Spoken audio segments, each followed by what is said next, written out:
Saan man pong lupalop ng daigdig naroon ang bawat isa mula po dito sa Pilipinas, ang inyo pong lingkod ay malugod na bumabati na mapagyamang buhay. Bago po natin umpisahan ang pagbabaging ito, sabay-sabay po nating pasinayaan at purihin ang kadakilaan at karunungan ng poong may kapal. Ngayon naman po ay aking ilalahad o ibabahagi sa inyo ang mga sinaunang pamahiin na dapat tandaan upang makaiwas sa kakapusan o kahirapan. Mga kamundo, ang aking pong ibabahagi sa inyo ay mga gabay po lamang hango mula sa sinaunang lihim na karunungan at kaalaman ng mga sinaunang Asyano. Bilang panimula mga kamundo, ayon po sa lumang gabay, masama pong kumuha o kumupit ng abuloy. Ipinapayo po ng lumang gabay na kung hindi po kayo kaano-ano o wala kayong kaugnayan sa isang yumao o kung hindi po kayo lehitimong miyembro ng unang pamilya ng yumao, klaruhin ko lang po mga kamundo, kung kayo po ay pinsan lamang, tsuhin o tiyahin, mahigpit pong ipinapaalala ng lumang gabay na hindi po kaaya-ayang kumuha o makinabang sa abuloy ng isang yumao nang walang basbas ang unang miyembro ng pamilya ng namatayan.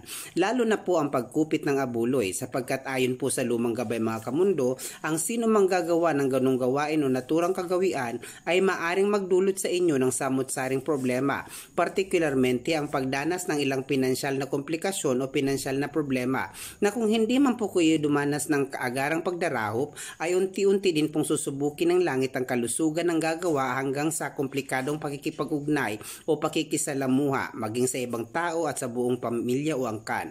Ipinapaalala din po ng lumang gabay na ang pagbili ng bigas sa dapit hapon mga kamundo, ang dapit hapon po o kasilom sa lingwaheng mandaya ay hindi po kaaya-ayang oras ng pagbili ng bigas. Sumasapit po ng madalas ang dapit hapon tuwing 5:25 to 6:15 PM. Mga kamundo, proven na po yan na kapag inugali nating bumili lagi ng bigas ng ganong oras ay hindi po kaaya-aya at hindi po natin matatakasan ang kakapusan ayon sa lumang gabay. Magkaroon man tayo ng biglaang maraming pera, unti-unti rin po itong mauubos kapag inuugali po natin ang naturang gawain. Yun nga ang sinasabi ko na ang pagbili ng bigas sa dapit hapon. Ayon din po sa lumang gabay mga kamundo, pakatandaan nyo po ito mga kamundo. Ipinapaalala po ng lumang gabay na kapag nagkaroon kayo ng pera o bagong renew sa isang loan, ayon po sa lumang gabay, hindi po mainam na ang inyong pera mula sa loan ay bayad agad sa ilang pagkakautang sa tindahan, hiniram na pera sa isang kakilala o kaibigan, lalong-lalo na kung matapat ng gabi ang paniningil, sapagkat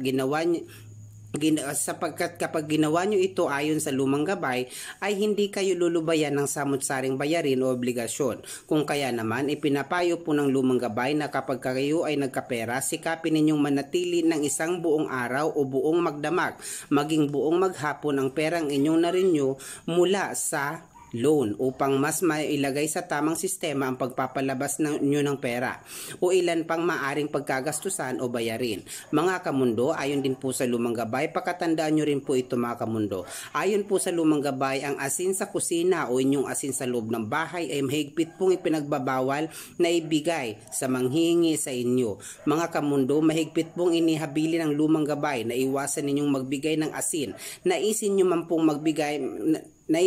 pong magbigay na lamang ng barya, pambili ng asin sa taong nanghingi sa inyo kesa sa abutan nyo ng asin ang nanghihingi. Lalong-lalo na kapag nanghingi sa inyo ang estranghero at lalong-lalo na kapag ang nanghihingi sa inyo ay ng asin ay nataon sa gabi. Ibig sabihin po mga kamundo, naisin nyo na lang man pong magbigay ng pera pambili ng asin kesa sa magbigay ng mismong asin o abutan ng mismong asin.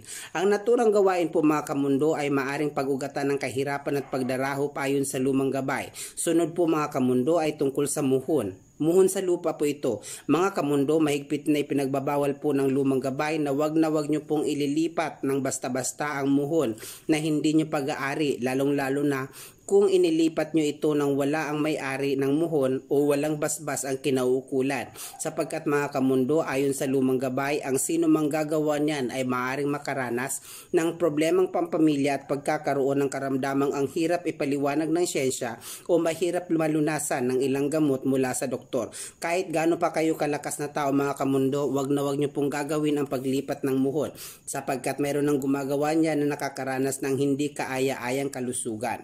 na siyang maaaring maging sanhi ng samot-saring komplikasyon sa pinansyal na aspeto hanggang sa unti-unting pagkalusaw ng ilang ari-ariang napundar.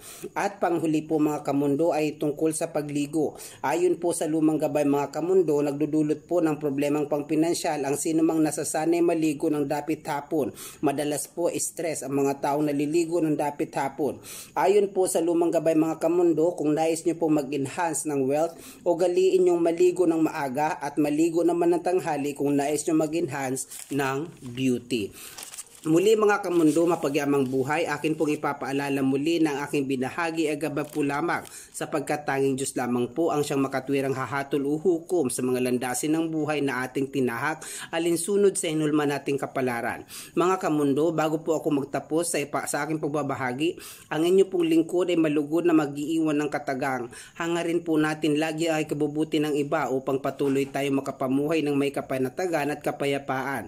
Hanggang sa muli mga kamundo, mahal ko po kayo, mapagyamang buhay.